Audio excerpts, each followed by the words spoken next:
Fake it till you make it doesn't work.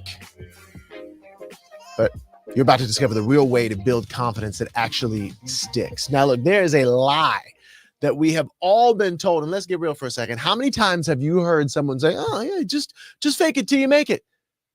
Right? It sounds good. Just act confident, pretend, and eventually you'll become confident. But let's be honest, you can only fake something for so long before it falls apart. Ask me how I know. In every arena of my life. And the worst is when you see someone trying like way too hard to be confident. Have you ever tried this? Of course, we've never ever, like, you and I haven't experienced this, but we've seen other people experiencing this. And you just don't buy it. And neither does the audience. Because real confidence isn't built on pretending. It's built on experience, preparation, and identity shifts. It is an identity shift to go from where you are right now to someone who has that center stage confidence that you see with the people when you stop and you watch them on the scroll or wherever it is on the stage, hear them on a podcast, like, wow, they got that thing. That is an identity shift that got them from where they were to where they are. And it's the same exact thing that you're going to understand today. So faking it, some of the things we're going to cover, faking it till you make it sets you up for failure. We're going to talk about the real science behind building lasting confidence and an actual step-by-step process to rewire your brain for center stage confidence. Now, look, we could talk about it, but what I love to do is say things like, look, you don't need more information. We get information all the time. You need implementation. And that's the same thing that happens inside of my book. My book, Unshakable Confidence, you can see it right there. You can pre-order it today. I mean, I'll tell you my stories from Broadway, from American Idol, from 7 years of being the Dr. Pepper guy, Lil Sweet, from speaking on stages, from being in front of 30 million people, 30,000 people, 30 people, 3,000 people. But it's one thing to talk about it. It's another thing to actually do what it takes and take action on the stories, take action on the lessons, and actually create and build that center stage confidence for yourself. And inside the book, I'm very proud of the exercises that I've come up with and all the things that we do to actually not just talk about it, but to build confidence. And look, by the end of just this video, you will see how you don't need to fake anything. Just by being here, investing this time, you're actually going to get something to walk away with. Real tools to create confidence that sticks. So let's go. So the science behind why fake it till you make it doesn't work is pretty simple, but challenging.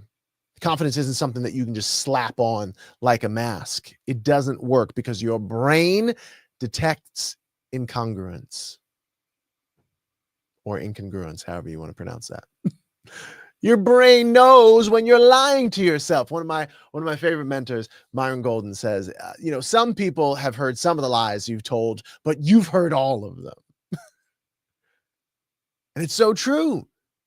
You can lie to yourself, but your subconscious, it knows. And neuroscience shows that when your words and your beliefs don't match, your brain creates resistance. And this is what leads to that feeling that we get. We're like, I don't belong here. This isn't right.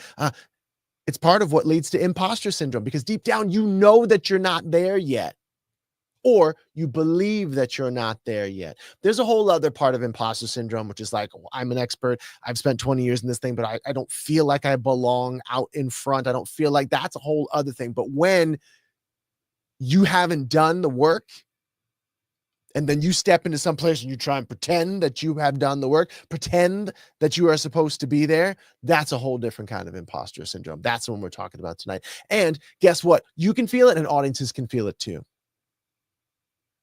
Human beings are wired to pick up on micro expressions.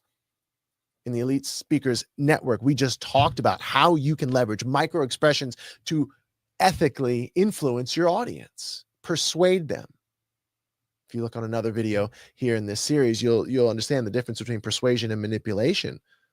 The intent is for a win-win. That's why it's persuasion and not manipulation. So your audience will pick up on micro expressions. They'll pick up on tone shifts too, and body language. If you're faking confidence, but your energy is shaky, people feel it.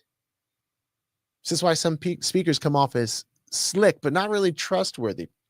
I mean, look, we all experience this. I don't know about you, but I have had to get up in class before in junior high, high school. And when I hadn't done the work, I felt a little nervous and shaky. But when I had studied, when I had prepared, when I had practiced, when I had put in the time and the energy and the effort and the experience, which we'll talk about in a little bit, I might have felt a little nervous, but there's a different kind of way that those nerves showed up for me. And I was able to use them in a different way. Okay, so we'll get to that. But the next thing is that when you fake it till you make it, and your brain doesn't believe you, and the audience doesn't believe you, it creates this fragile ego, which I don't know about America, we can see some fragile egos on display. And when you rely on faking it, your confidence is conditional. Nobody wants to be conditionally loved. We certainly don't want to conditionally love ourselves, which is part of what confidence is. And so when we just say like, oh, it only works when things go well, then that's confidence built on sand, in a rainstorm, on the side of a hill. Because the moment you face any real resistance or failure, the mask shatters. That confidence, gone. Or whatever that was, because it certainly wasn't confidence. True confidence means that you can handle failure and still keep on moving. I love to fail. What? Yes. I look forward to failure. It's weird, I know. But true confidence, and we'll talk about it in a second, comes from experience. And you cannot get out in front. You cannot break free from your family history. You cannot break free from relationship history. You cannot break free from your business history that you don't like. You can't break free. Lead. Get up front, get on the stage, whatever that center stage is for you, whether it's a real stage, a podcast, virtual stage, or just something in your life where you feel like I gotta be spotlight on me. You cannot experience that. You cannot go there without experiencing failure. And the people who have the most confidence, the people who have the most success, see failure completely differently than 99.99999% of the people in the world. And true confidence means that you can handle that failure and keep moving on. So here's the takeaway. You don't need to fake confidence. You just need to build it from the ground up. And that requires a shift. My business partner, Kim Walsh-Phillips, not only co-founded the Elite Speakers Network with me, but wrote a book called The Shift, because it was just a new way, a new perspective for a lot of people on what it means to truly understand what you're selling, or the invitations that you're making, who you're selling it to, why you're selling it to them, and what's in it, not just for you, but what's in it for them. Sidebar. But when you make a shift in your life, you recognize that confidence isn't something you act your way into. It's something you become. It's not something you have that can be taken away from you unless you give it away, unless you allow it to be taken away. It becomes an identity, being confident, aka trusting in yourself. And instead of faking it, here are 3 things that you can do to build it from the ground up so that it is a solid foundation that you can build the life of your dreams on. Whether you want the body, whether you want the connection to source, to God, to universe, whether you want the relationship of your dreams with a loved one, with family, with friends, whether you want the business of your dreams or to get the job of your dreams, whatever that might be, however you make, grow, and keep money. It starts with micro wins, which has this sort of, been there, done that. I've done this effect. Confidence comes from proof, not pretending. The more small wins you stack, the more your brain says, I can do this. My experience in this was in the last Broadway show I was in. It was my 7th Broadway show, and I had never been asked to dance like I was asked to dance. It was a Britney Spears musical, so you better believe there was some choreography. Keone and Mario Madrid, 2 of the most amazing choreographers on the planet, were not only choreographing, but they were directing it as well. And they came up with some amazing stuff. If you go look on some of my other social medias, you'll see me actually dancing. I think it was maybe yesterday, day before yesterday. You see me and their associate choreographer, Isidro, learning this complex choreography that has not only hands, but the feet. Oh, choreography. For me, it's like, not only is it hands and feet, dancers would be like, what are you talking about? That's all, of course, it's hands and feet. It is brilliant. And I said, I want more. They gave me kind of like the them light version. I said, I want the version you give dancers. People who sing and act like, who can dance like I can sing and act, who have spent the better part of 40 years. I want you to give me that stuff. And my brain was like, but you're an actor that moves. You don't dance. Justin, what's wrong with you? But I said, no, I'm gonna get some micro wins. And it was hard. I did not get it right. If you go look on my social media, you'll see that there's certain things that I just don't get right at times. But do I stop and go, oh, I'll never dance again? No.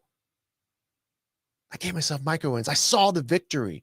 Every single time I did it, I said, oh, I missed that the last time, but I got it this time. And there was something that I got the last time, but I missed it this time. I was simultaneously experiencing failure and the ecstasy of a micro win. So look, if you're nervous about public speaking or nervous about getting in front of a crowd or whatever that is, start with practicing in front of one person, not an auditorium. What's that micro win for you?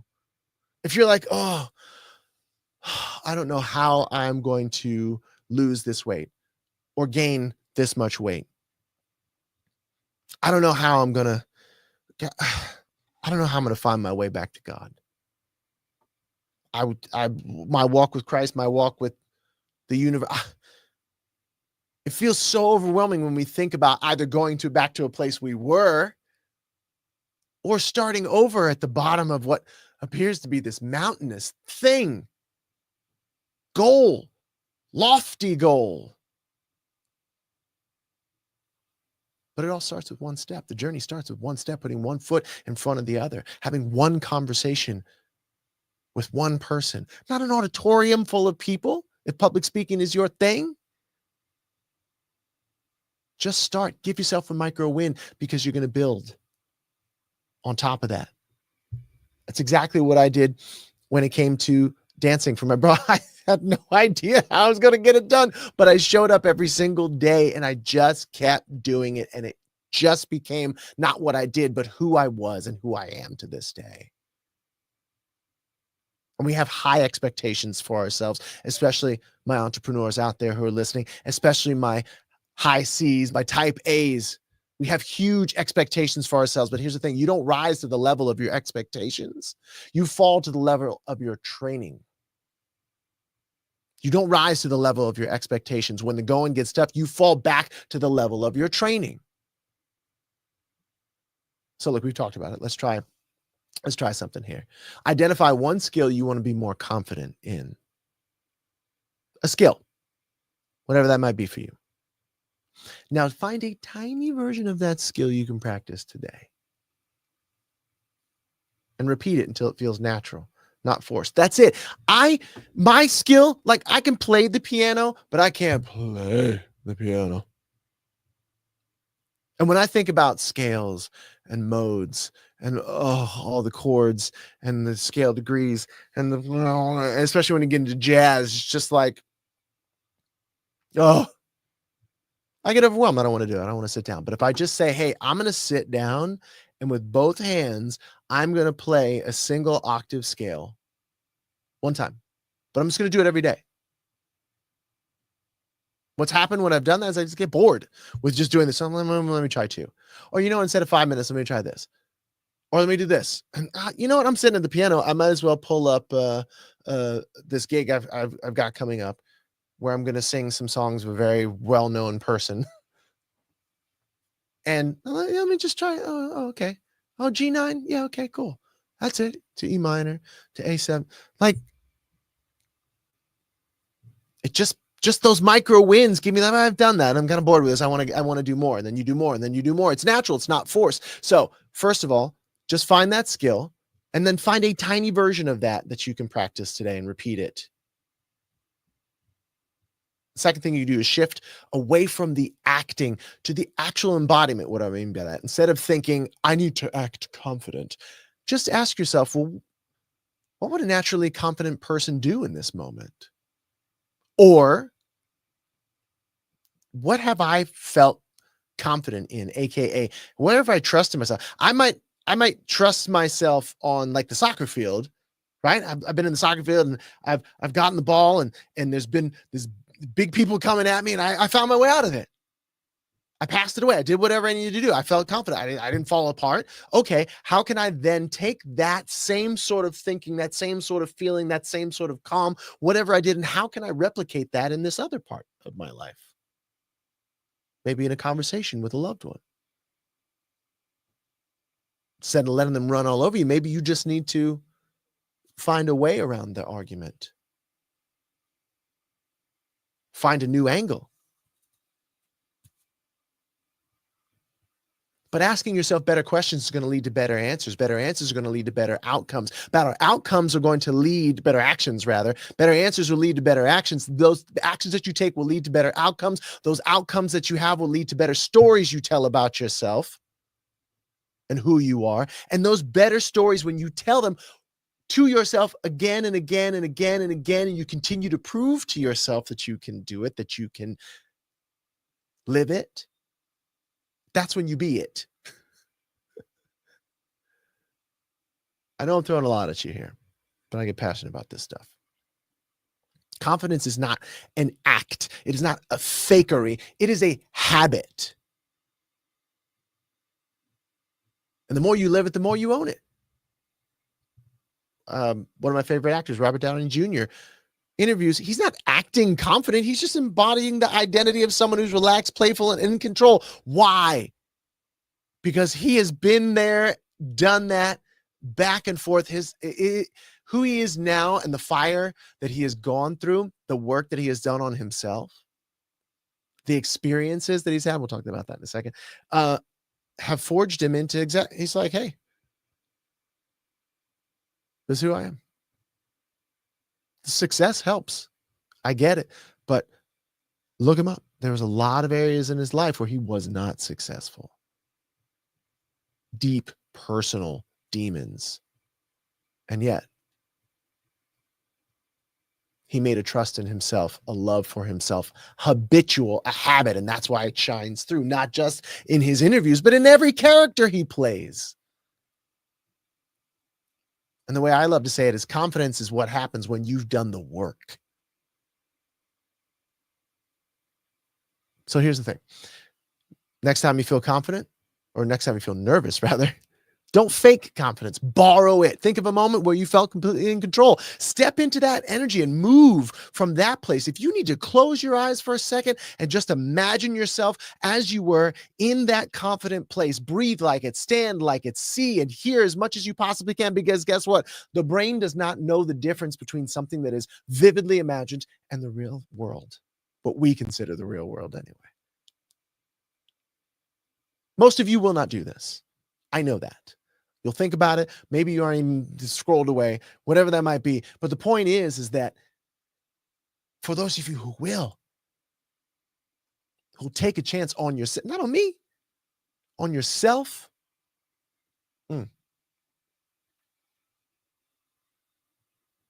So when you want to perform, there are pre-performance anchors, confidence triggers. Because confidence is this thing that we got to feel like, oh, I got to wait on it. I got to wait on it. No, it's something you can trigger on demand. And the best performers have rituals, habits, that shift them into a peak state before stepping on any stage, any arena, wherever that center stage is in your life. Serena Williams bounces the ball the same number of times before every serve because it's part of her confidence trigger. Michael Phelps listens to the same music, does the same stretches, locks in his focus before he goes into the pool. You can do the same thing in your relationships before you have maybe a tough conversation you need to have. Maybe a tough conversation in terms of, I got to tell this person how I feel. It's positive, but it might be tough for you. Same thing happens when you're like, oh, I'm in bed. I know I should go to the gym, or I know I should do that, but I don't want to. There are ways that you can quickly get yourself into state.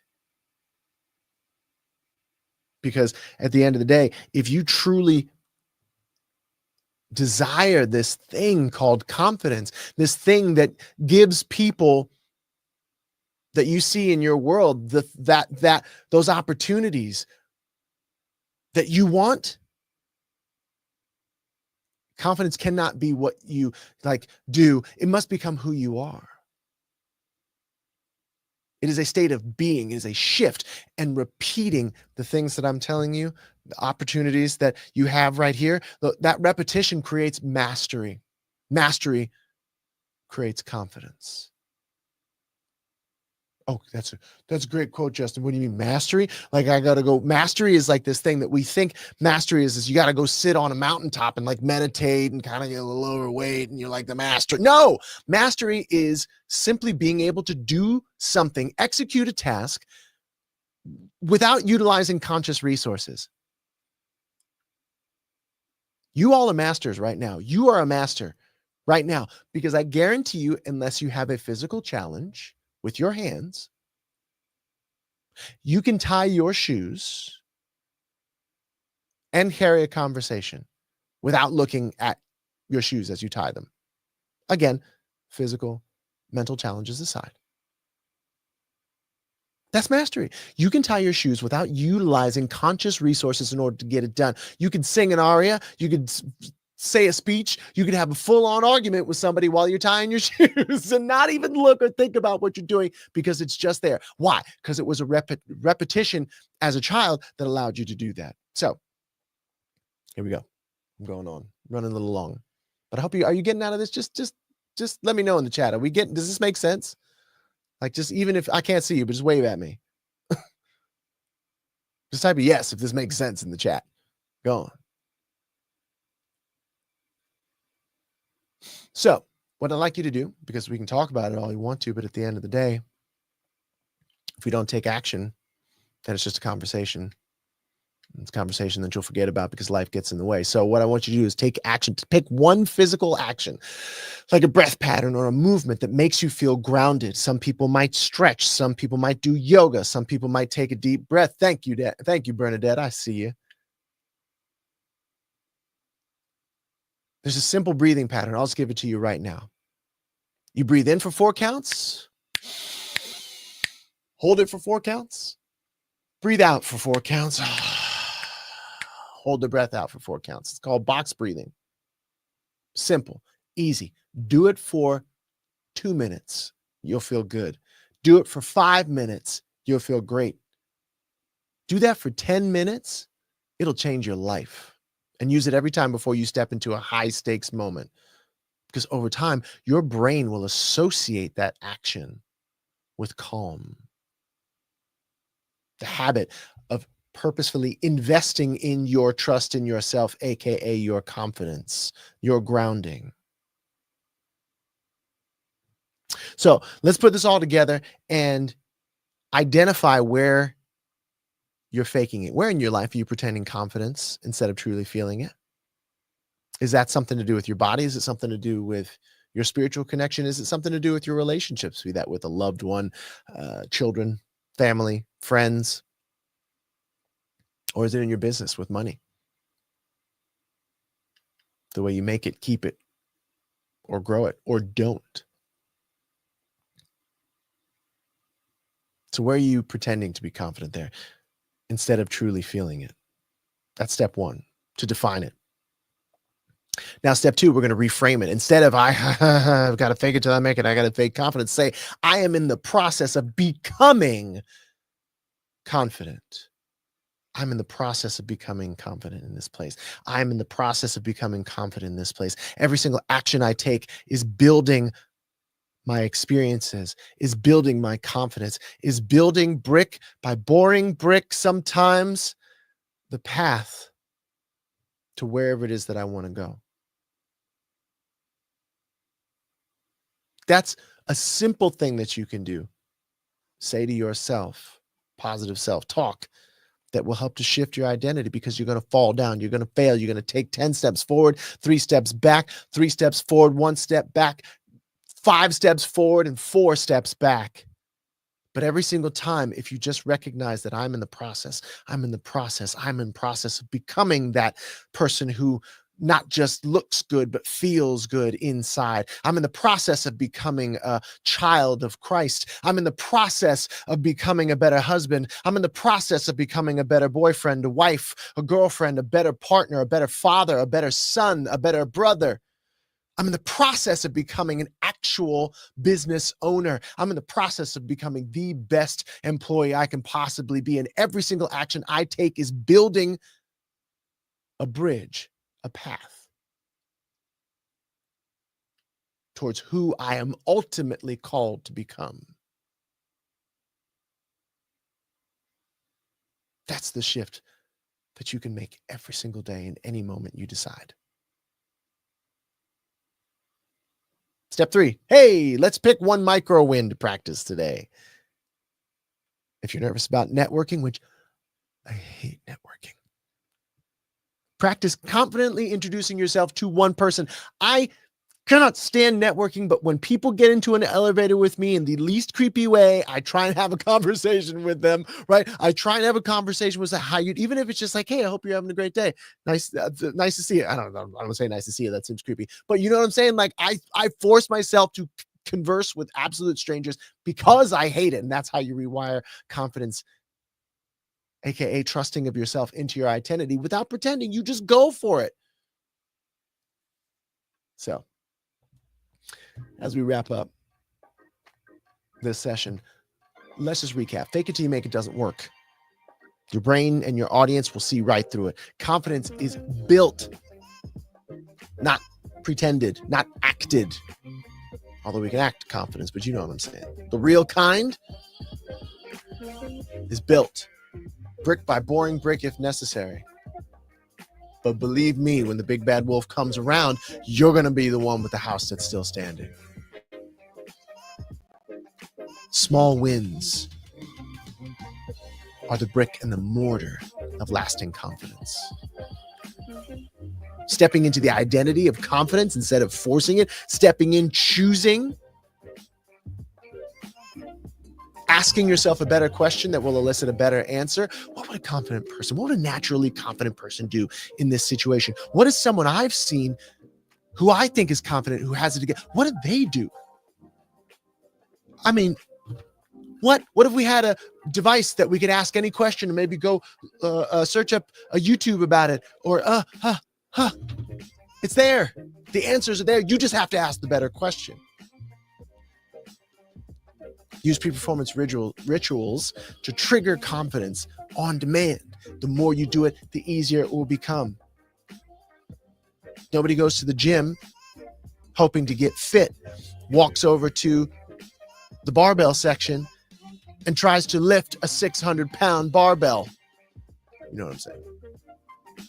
Crushed. No. But they do walk over the 25 or the 50 or whatever it might be, and you just keep doing reps, and then you feed yourself a little bit of something more, some calories, right? It's positive self-talk. You just all that, and you get the reps, and before you know it, if you truly are committed, you're in there. 100, 200, 300, 400,